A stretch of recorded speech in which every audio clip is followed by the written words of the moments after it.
G'day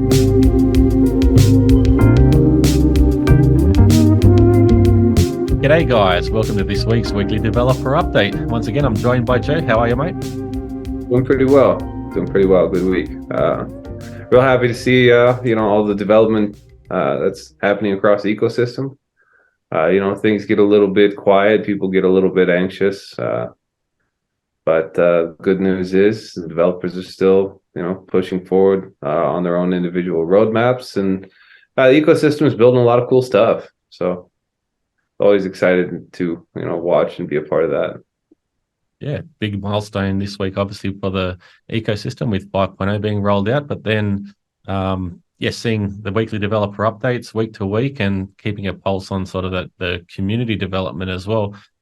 Nothing's sort of slowing down in the ecosystem at all, and I think it's fantastic and exciting to see, especially with the market sentiment and the bearish sort of times at the moment. And people are still engaged here and continuing to build. It's great. Yeah, we're in here week in, week out. Developers are going through their process.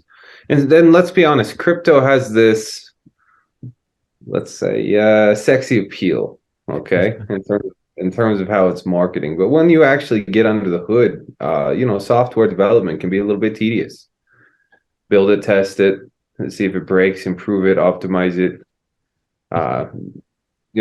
Build things piece by piece, then plug your pieces together and then see if it flies. It's a lot of work.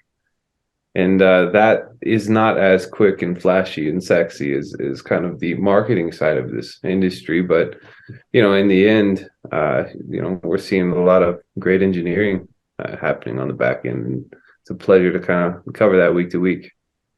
Yeah, I feel for the devs at times as well, because being in crypto, it's such a fast-paced environment as well, and a lot of pressure is on the developers to deliver. And we see them very often get to a certain stage, and then just getting that last little tick over the line is what sort of drags on. And I think the analogy is like takes 90% of the time to get the last 10% done, or something along those lines. It's pretty tricky, but yeah, it's fantastic to watch. It's one of those things where, at least from a quality assurance perspective, you can't rush it.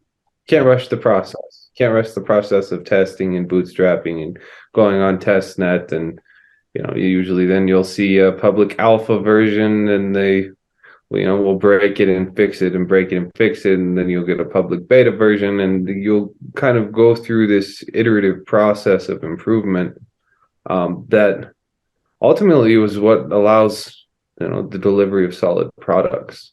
You can't cheat that process. If you throw things to market too quickly just because people are excited, it blows up in people's face every time.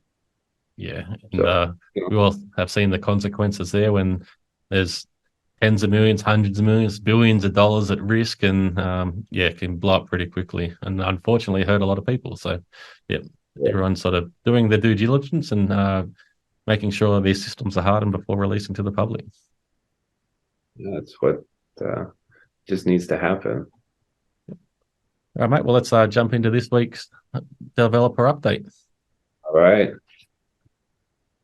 I'll kick things off with ErgoPOS and just on the Tabby apps, so the front end and back end, and just a transaction history module. So thanks for that little update. Next up, we have MrStahlfelge. Looks like this week he implemented new features for the wallet 2.3, the cold wallet data interchange via clipboard, new iOS launch screen, choose app language for Android 13, Babel fees for iOS.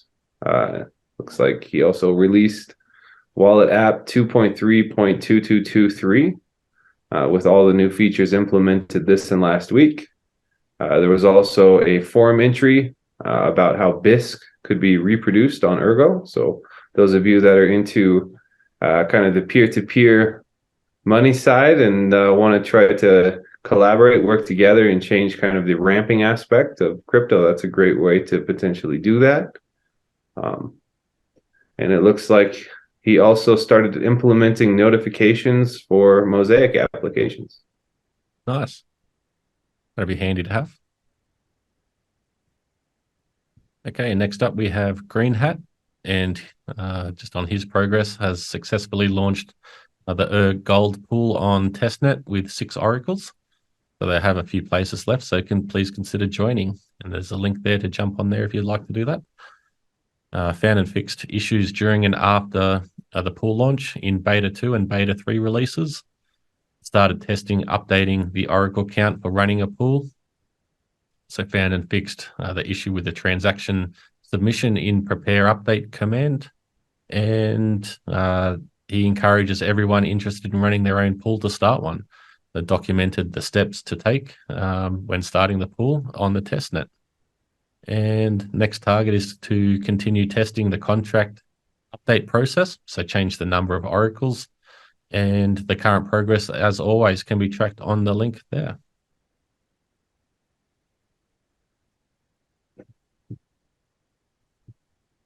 Okay, next up, I'll try and pronounce this once again. Is it taikatytto? I'm going to say taikatytto.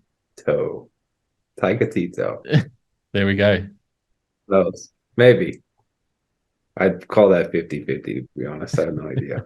I hope it's taikatytto. Looks like for Ergo, he removed the old log level configuration code, added MDC-based dynamic configuration filter with the potential for runtime log level control for the app. Researched and is trying to pinpoint the problem stated here, which is looks like issue 1857. Then discussing and simplifying better documentation and updating Scala and library versions in the Ergo codebase. So that's great to see. Yep. And next we have Captain Nemo and Fleet. They restructured Fleet core repo into mono repo. So decoupled common packages from the core package. This will allow better code reuse across the Fleet SDK packages, and is now working on an interactive documentation page. So glad to announce that will have Cafe helping with that. So it's great to see having that collaboration there. And on Nautilus, the migration to extension manifest v3 is done, and playing around with NIPoPoWs for transaction history tab and local UTXO handling. Yeah, it looks like he's digging into that Rust client that's been hanging around. Good to see. And next we have Kushti. All right, so it looks like Alex has been busy with the protocol and client development. 5.0 activation was done successfully. The only issue found is that the node set creation height to 0 in EIP 27, so he quickly pushed 5.0.4 with a fix and other PRs that he's been working on over the last few weeks. He's continuing to work on bootstrapping with the UTXO set snapshot. The P2P layer is done now. He's working on testing that, and then he's going to go through, try to improve things, and then we'll get into the EIP discussions as we get towards 6.0. Looks like he's also reviewed a pull request for the Sigma state interpreter. And on other matters, they're continuing to review DEXI contracts, the proposed improvements in the payout contract. With terahertz, there was a request from Liquid Phase to have Alex look through his contract. That is basically a contract for contracts, music contracts specifically. So it looks like the review is ongoing. Looks like he's playing around with some other stuff, and we're starting the march towards getting a game plan for 6.0. Yeah, it'd be interesting to see what comes of that. Definitely be watching that with close eyes. And next up, we have Ilya from Spectrum. So on the Spectrum off-chain side on Ergo, that has a mempool sync. So it's a service allowing to get real-time updates from the mempool. Spectrum OffChain is a framework for building off-chain bots for any protocol that involves some kind of pool and orders. So the example there is AMM, so swap, deposit, and redeem, LM pools plus deposit and redeem, stablecoin, bank, etc. So the framework includes an order backlog, pool resolver, order executor, data source, data sync implementations, and the user only has to implement specific data models for their particular protocol, passes and execution logic. And then on the Spectrum Off-Chain LM, the implementation of bots for the Spectrum liquidity mining protocol on top of the Spectrum Off-Chain side of things is a work in progress. Then there's the Spectrum LM SDK. So the Spectrum LM validators have been added to the SDK, and then onto Sigma Rust. There's the digest, which is a copy, and the pool is 658 on that one, and then removed RC from the Ergo tree. And next we have a non-BR. All right, so it looks like SigmaJS. Looks like he added SHA 512 to SigmaJS crypto facade. Looks like we're with EIPs. He's been putting together a list of already implemented and possibly ready to review and merge EIPs. So he's asking the ecosystem core and community developers to please take a look at the GitHub update that he pushed. And next we have Morphic. And then on the Sigma side, so you check the latest Sigma.js branch compile for all Scala versions. That's 2.11, 0.12, 0.13, and Scala.js. So fixed incompatibilities there. Also checked the AppKit Ergo wallet compile with the SigmaJS branch, and addressed comments in the Sigma state interpreter on the pool 802. Prepared the next PR, so that's merged with 802 for kushti to review. Investigated support for function arguments of lambdas. They created a test case and an issue for version 6.0. Added one method to crypto facade to be implemented in JavaScript. And next up, support transaction signing and reduced transaction for ErgoPay in Sigma.js. And next we have Luivatra. All right, so it looks like Louis dropping an update for Paideia. It's continuing to work on exposing the smart contracts through API. The Web 2.0 version has multiple DAOs now. The site checks your wallet to see the presence of DAO tokens to determine your membership status. Looks like they've added token charts. We'll upgrade them to trading view style charts. I know that there's been some kind of advertising across social media with the link to the 2.0 implementation. So those of you that are curious and want to crawl through it, check it out. I would recommend you do so. Looks like they've decided to push off the beta the start of January to allow to test more stuff internally and not to ruin the Christmas holiday. I'm sure, you know, with kids and wife and, you know, family, there's enough pressure. So, you know, give them a break. We'll be happy to play with it in January. Yep. Very well said. Just a little question here from Ilya from Spectrum. The Morphic, when will Scala 2.13 support be in Sigma State Interpreter? Which Morphic answers later. Apex Theory. He's looking for some more node tickets for Alex to assign him. Was looking at issue 1915. Like I said, there's a little bit of complexities there from Alex. And next we have ERGflip. All right, so it looks like ErgFlip implemented playing with native tokens. So Comet and CYPX, if someone wants to add their token, reach out. Looks like also trying to save up money to buy SigUSD himself so that he can allow SigUSD to play on CoinFlip. Looks like there's two new games, Card War, which is tested and ready to be released, and Russian Roulette, which is yet to be tested. Yeah, and if anybody has some extra Sig USD laying around, they'd love to send that way. Feel free to tip ERGflip for bringing stuff into the ecosystem. I did read that, it looks like users were down like 17 ERG today. So everybody out there, manage your risks and flip well, right? Was it last week's update or the week prior? Basically the bank was drained, was in the red for 13 ERG, I think. So yeah, it's good to see that's been flipped. Oh, there you go. Okay, here's Morphic's answer to Ilya. So migration's been complete. It's just depending on the PRs for 802 and 801, which are under review. And next we have the Comet update. So the lottery is almost done. The smart contracts are ready and the back end is ready. The first successful winning transaction from the Ergo lottery on mainnet link is attached there. And then work on progress, the front end and the centralized bot that will distribute the remaining 10% of the Comet lottery pool after the lottery winner is selected.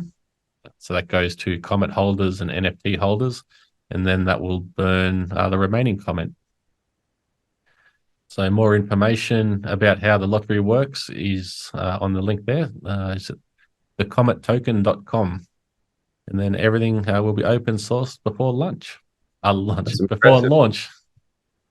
That's impressive. Comet's doing something. Nice to see. Definitely. Okay. Well, just following on from that, there's the Emporas update as well. So working on creating an affiliate program that will reward future affiliate partners, researching how to make global payments legally for partners, moving the website to better servers, and which will make the website faster. So that's a work in progress. And then reached cryptocurrency checkout to list Ergo native tokens in their platform. They're waiting for an answer. Be nice to have.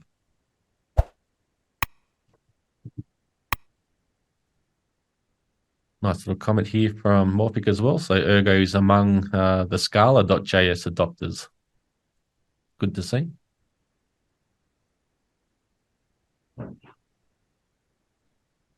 think we have to go all the way down to Chris. Yeah, scrolling down to Chris, it looks like.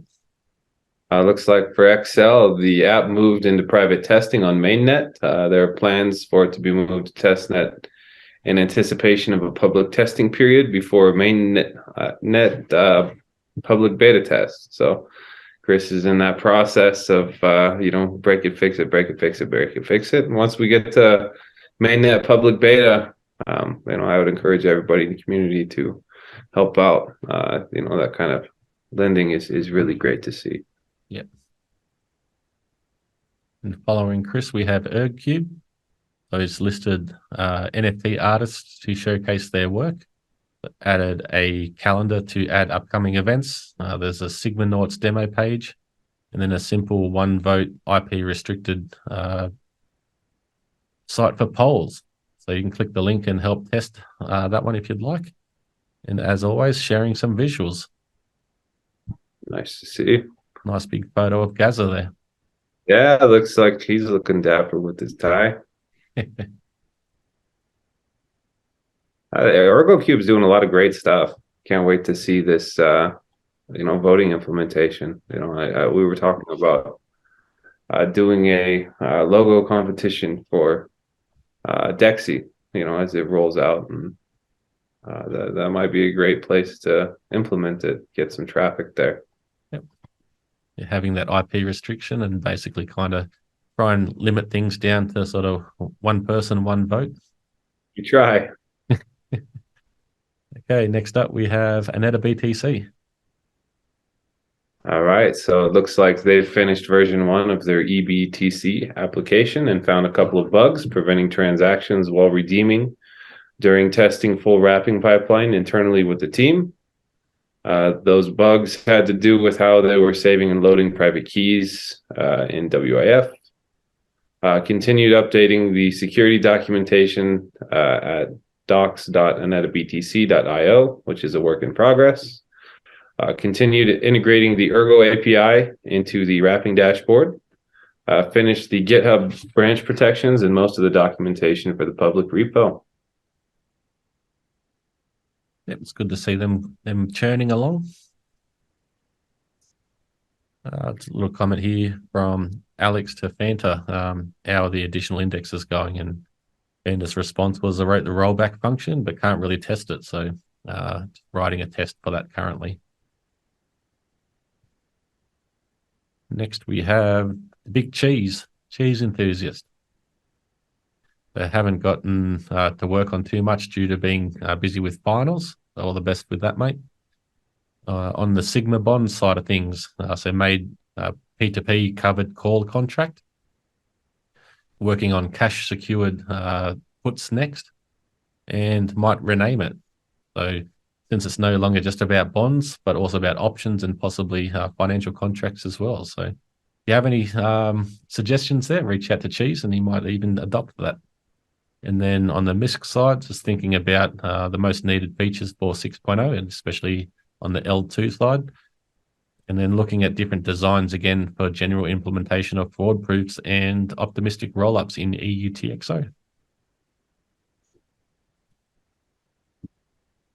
Next, we have Balb and Ergo names. Well, it looks like the last few weeks they've been busy with school and finals, so it looks like they'll have some more time after finals wrap up. Looking into using Plasma in the Ergo names registry in order to remove a centralized set of keys. So it's great to see that they're approaching that from first principles perspective of how can we distribute. And then utilizing something that's been developed in the ecosystem as well. And obviously Plasma being developed by the cheese above. Yeah, it's good to see a number of sort of projects picking up that and utilizing it for their own projects. Next, we have Ali PDLL, and then on to Blobs Topia. So improved the mobile CSS, released a Windows executable version of the fight bot, and he's still benchmarking the winning probabilities. So there's 46 living blobs and 113 erg were bet over 516 played fights. Good to see everyone getting involved in that and the banter that's happening throughout the community. Yeah, nice little fight club starting. And next we have MG Pi. All right, so it looks like MG Pi is getting hit with finals as well. On Comet, finished the off-chain bot with Ergo names, looking into AVL tree implementation for complete decentralization and looking into using Comet off-chain bot for Ergo names so that anyone can run a transaction processor. That's great to see. Yep. And another little update here from Captain Nemo. Just proud of the way the fleet documentation page is starting to look. So if you want to check that out, you can go to the Fleet SDK github.io and just go to the docs side.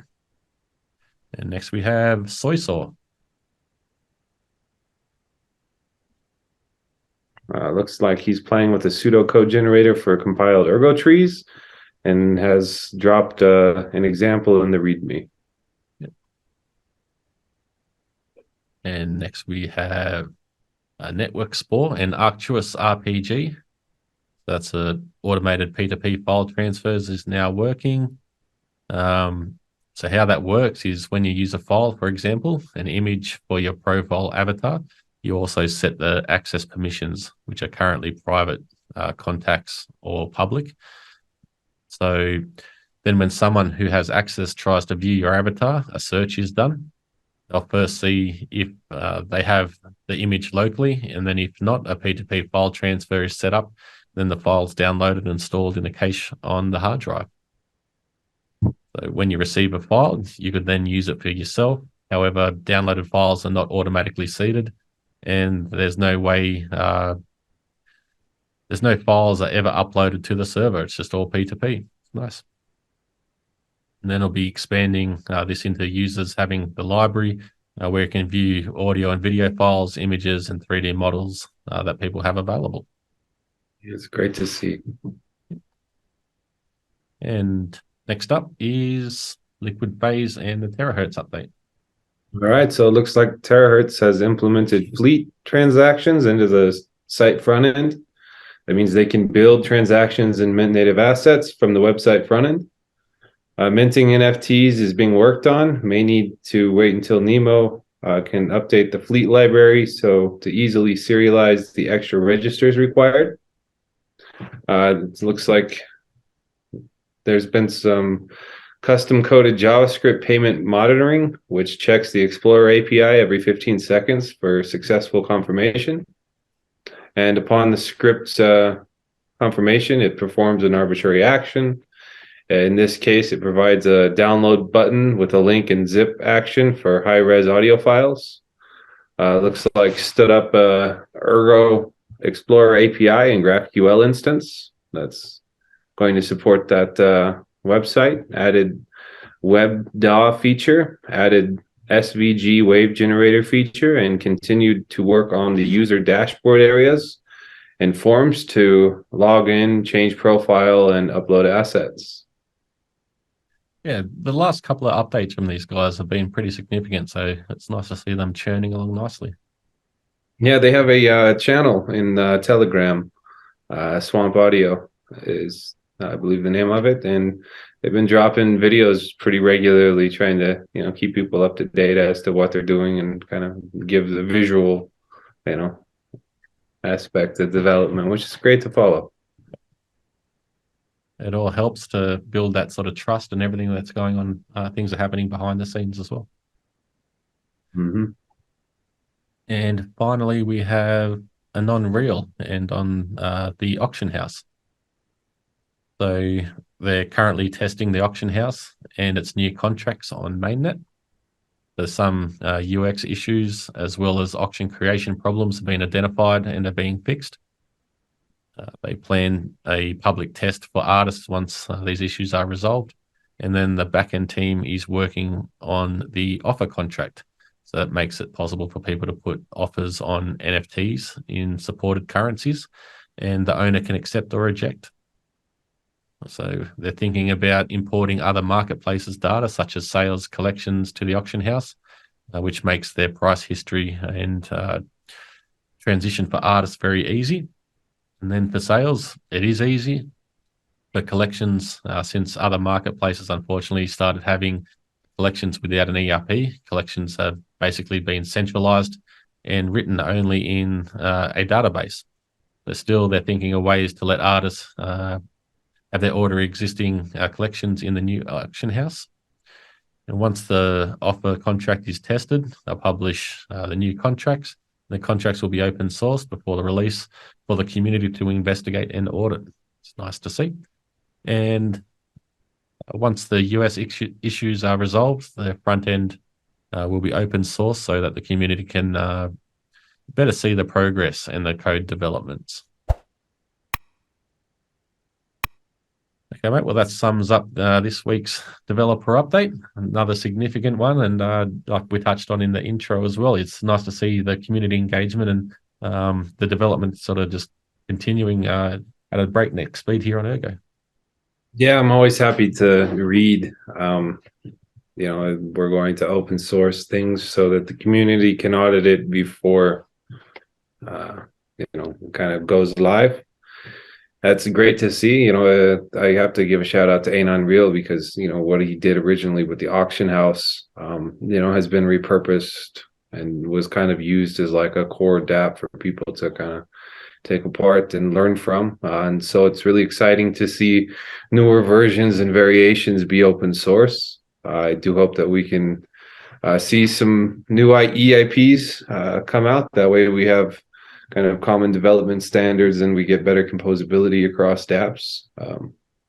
That way, users can kind of decide where to go and it makes the user experience a bit more seamless. So it's great to see that coming together. I have to tip my hat if I was wearing one to everybody that's building open source in this community because it's iteratively better over time. Yeah, very well said. And one thing they always touch on, and I think I hope that the Ergo ecosystem doesn't lose that open source community mindset and shared collaboration between the developers. So one thing I'm proud to see every week, and like you just mentioned there, it's good to see once again that things are being open source as well.